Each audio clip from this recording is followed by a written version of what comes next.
Early in the morning on September 20th, 2016, armed law enforcement officers in masks forced their way into a religious building of Jehovah's Witnesses in the village of Nizlobnaya, Stavropol territory.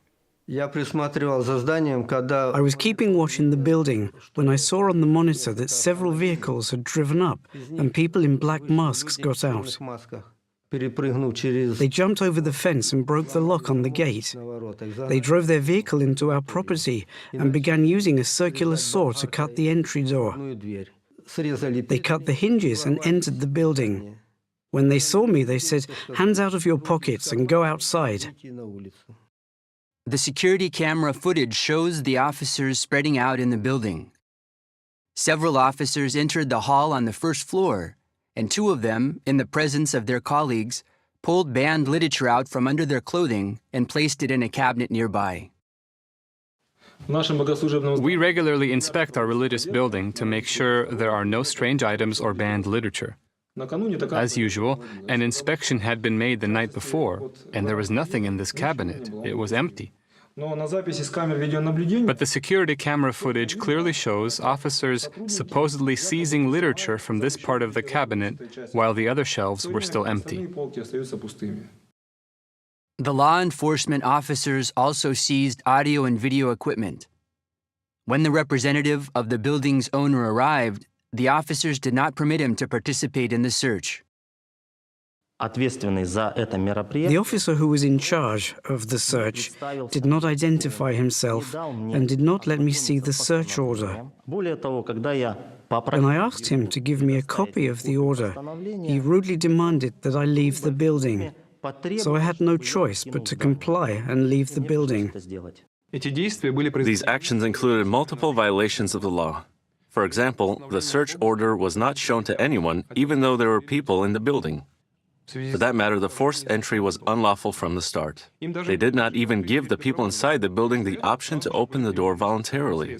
They immediately used special equipment. Also, the law enforcement officers exceeded their authority by ordering the building owner's representative to leave the place being searched. Another search was being made at the same time in the home of Pavel Puzaryov, the chairman of the committee of the local religious organization of Jehovah's Witnesses, village of Nizlobnaya. Some of the officers jumped over the fence. When they entered our home, there were about 10 of them. They immediately spread out into different rooms, so we were not able to observe everything going on during the search. For example, the first items were planted here, in the kitchen. As a result of these searches, protocols of administrative violations against the witnesses were filled out. Interestingly, just 1 week before these events, Pavel Puzaryov had been the victim of another tactic. Someone had posted flyers, supposedly from him, in college buildings. The director of a college called me and said that some flyers had been posted in her college with a message along the lines of, "Get on the path of truth, pray to Jehovah." Below, the flyer listed my phone number and the Kingdom Hall phone number. Jehovah's Witnesses believe that this demonstrates the intent of the authorities to ban the local religious organization of Jehovah's Witnesses, which has operated legally in the village of Nizlobnaya for 17 years.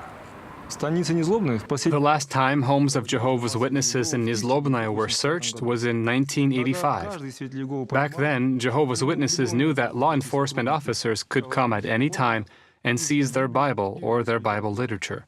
History is repeating itself. But now, in 2016, even if you don't have anything banned, it can be planted in your possession. There have been no fewer than 60 incidents of planted and falsified evidence, and in most cases the worshippers could only throw up their hands helplessly. However, when the planting of evidence is recorded on video, incidents such as this one in Nizlobnaya reveal the sad truth. The evidence is planted by the very ones who should uphold law and order. It is on their conscience. It is their responsibility before God and man.